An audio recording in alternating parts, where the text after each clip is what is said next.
श्री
जय श्री हरि विष्णु भगवान।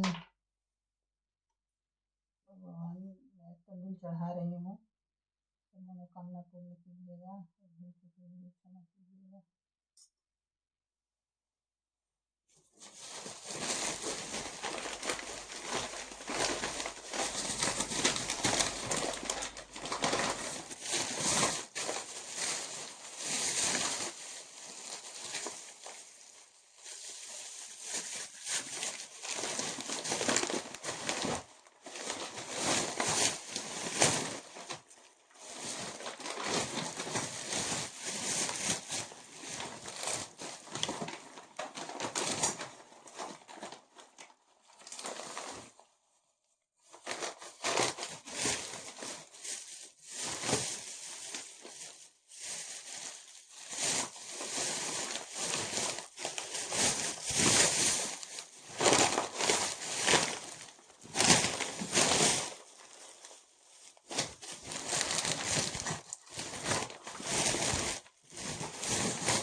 जय श्री हरि विष्णु भगवान। मैं दक्षिणा चढ़ा रही हूँ।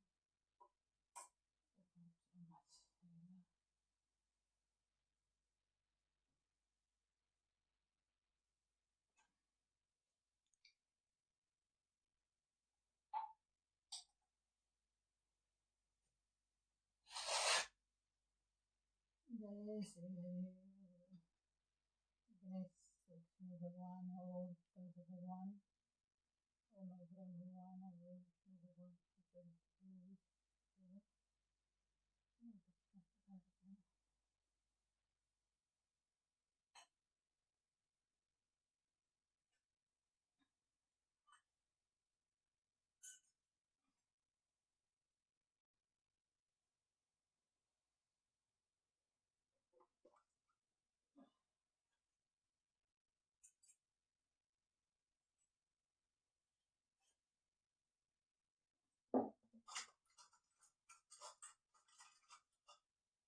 जय श्री हरि विष्णु भगवान। मैं संकल्प सवेरे नहीं ले सकूँ, माफ कीजिएगा। मैं भी सब संकल्प ले रही हूँ। जय श्री विष्णु भगवान। ओम विष्णु नमः, ओम विष्णु नमः, ओम विष्णु नमः। काशी गोत्र बिमला कुंवर मानसवती पलामू देश,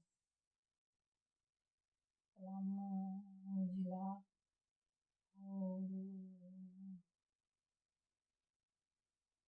भारत देश, झारखंड राज्य से हूँ मैं।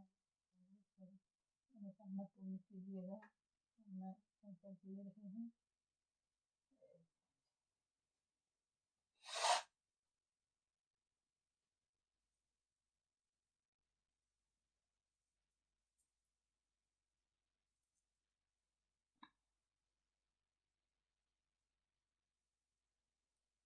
जय श्री हरि विष्णु भगवान। मैं पूजा कर रही हूँ।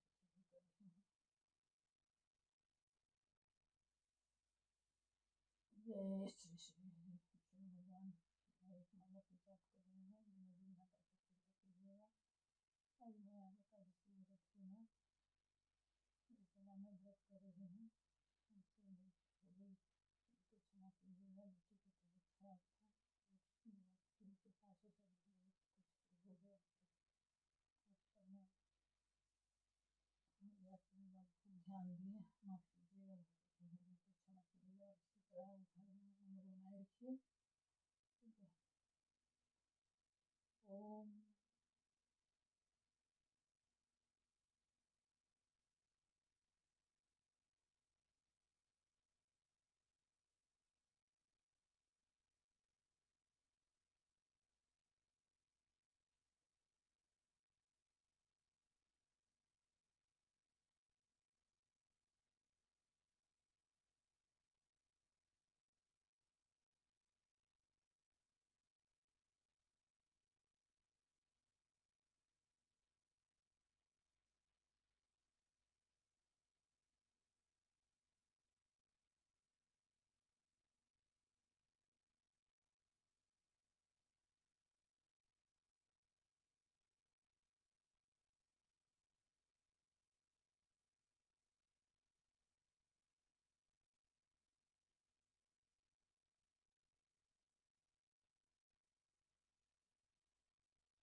ओम जय जगदीश हरे, स्वामी जय जगदीश हरे। भक्त जनों के संकट, दास जनों के संकट क्षण में दूर करे। ओम जय जगदीश हरे। जो ध्यावे फल पावे, दुख बिन से मन का। स्वामी दुख बिन से मन का, सुख संपत्ति घर आवे। कष्ट मिटे तन का। ओम जय जगदीश हरे, ओम जय जगदीश हरे। माते पिता तुम मेरे, शरण गहूँ मैं किसकी, स्वामी शरण गहूँ मैं किसकी। तुम बिन अवर न दूजा, आस करूँ जिसकी।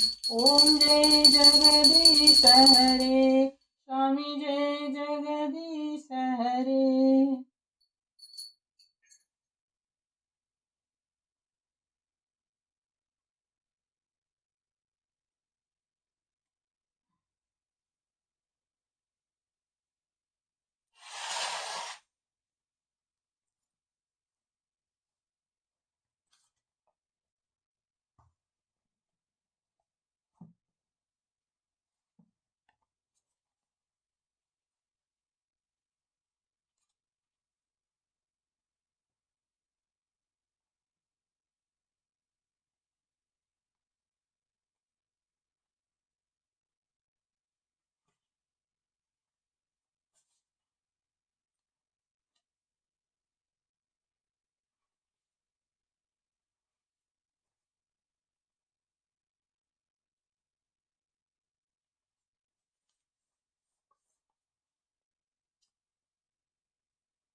जय श्री हरि विष्णु भगवान की जय, माता लक्ष्मी की जय, एकादशी माता की जय, दामोदर भगवान की जय।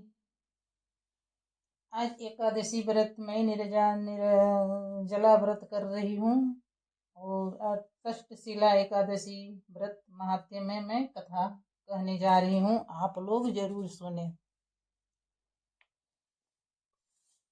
एक समय दाम्पत्य ऋषि ने पुलस्त्य ऋषि से पूछा, हे मुनिवर, मनुष्य मृत्यु लोक में ब्रह्मा हत्या आदि महान पाप करते हैं और दूसरे के धन की चोरी, दूसरे की उन्नति देखकर ईर्ष्या आदि करते हैं, परंतु फिर भी उनको नरक प्राप्त नहीं होता, सो क्या कारण है? यह न जाने कौन सा अल्पदान या अल्प परिश्रम करते हैं जिसमें उनके पाप नष्ट हो जाते हैं। यह सब आप कृपा पूर्वक कहिए। इस पर पुलत्स्य महात्मा बोले, मुनि, आपने मुझसे अत्यंत गंभीर प्रश्न पूछा है, इससे संसारी जन्मों को बहुत लाभ होगा। इसको इंद्र आदि देव भी ही नहीं जानते, परंतु मैं आपको यह गुप्त भेद अवश्य ही बताता हूँ। माघ मास के आने पर मनुष्य को स्नान आदि से शुद्ध रहना चाहिए और इंद्रियों को बस में करके तथा काम, लोभ, मोह, ईर्ष्या, अभिमान आदि का स्मरण नहीं करना चाहिए। इसको हाथ पैर धोकर पुष्प नक्षत्र में गोबर, कपास, तिल मिलाकर आप उस उपले बनाना। इसीलिए उन कंडों से 108 बार हवन को, और यदि उस दिन मूल मंत्र हो, द्वादशी हो, तो नियम से रहें। स्नान आदि नित्य क्रिया से शुद्ध होकर भगवान का पूजन कीर्तन करना चाहिए। एकादशी के दिन व्रत करें और रात्रि को जागरण तथा हवन करें। उसके दूसरे दिन धूप दीप नैवेद्य से भगवान की पूजा करें और खिचड़ी का भोग लगाना चाहिए। उस दिन कृष्ण भगवान का पूजन करना चाहिए। उनको पेठा, नारियल, सीताफल या सुपारी आदि आदि सहित अर्घ्य देना चाहिए और फिर उनकी स्तुति करनी चाहिए। हे भगवान, आप शरणों में शरण देने वाले हैं। आप संसार में डूबे हुए का उद्धार करने वाले हैं। हे पुंडरीकाक्ष, हे कमल नेत्रधारी, हे विश्व भगवान, हे सतगुरु, आप लक्ष्मी जी सहित मेरे इस तुच्छ अर्घ्य को स्वीकार कीजिए। इसके पश्चात ब्राह्मण को तिल दान करना चाहिए। इस प्रकार मनुष्य जितने तिल का दान करता है वह उतने ही सहस्त्र वर्ष स्वर्ग और निवास करता है। तिल स्थान, तिल का उपटन, तिलोदक, तिल का भोजन, तिल का दान और षष्ठ शिला कहलाती है। इससे अनेक प्रकार के पाप दूर हो जाते हैं। एक दिन नारद ऋषि बोले, हे भगवान, आपको नमस्कार है। इस षष्ठ शिला एकादशी को क्या पुण्य होता है और उनकी क्या कथा है, सो कृपा पूर्वक कहिए। श्री कृष्ण भगवान बोले, हे नारद, मैं तुमसे आंखों देखी सत्य घटना कहता हूँ, ध्यान पूर्वक सुनो। प्राचीन समय में मृत्युलोक में एक ब्राह्मणी रहती थी। वह सदैव व्रत किया करती थी। एक समय वह 1 माह तक व्रत करती रही। उससे अत्यंत शरीर अत्यंत दुर्बल हो गया। वह अत्यंत बुद्धिमती थी, परंतु फिर भी उसने कभी भी देवताओं तथा व्रतों से अपना मन स्थिर नहीं किया। इस प्रकार मैंने सोचा कि ब्राह्मणी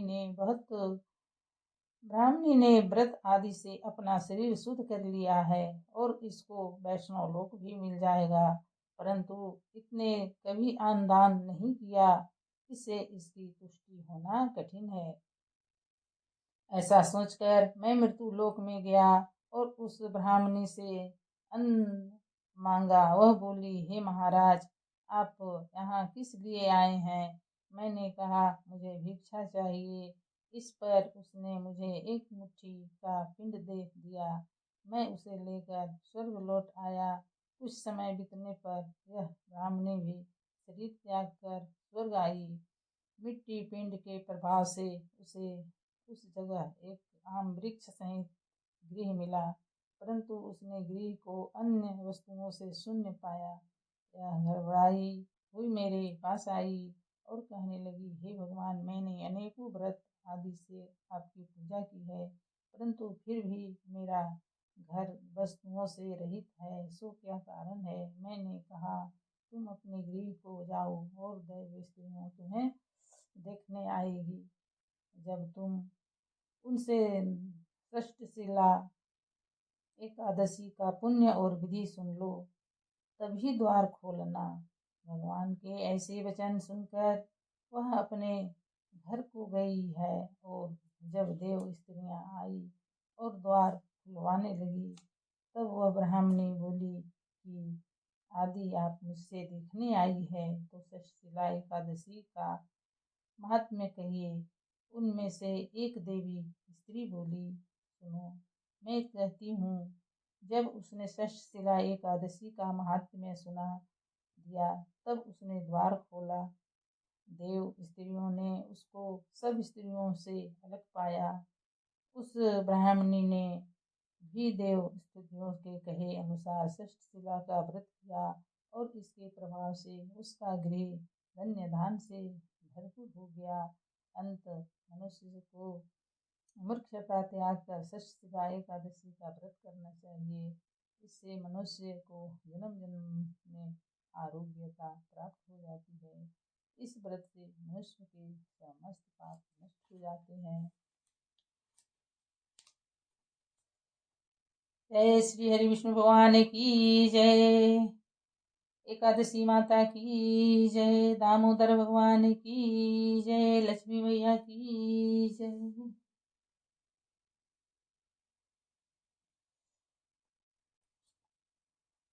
देखिए दोस्तों, आज मैं एकादशी व्रत मैं की हूँ, कथा भी कही हूँ और मैं एकादशी व्रत निराहार रही हूँ।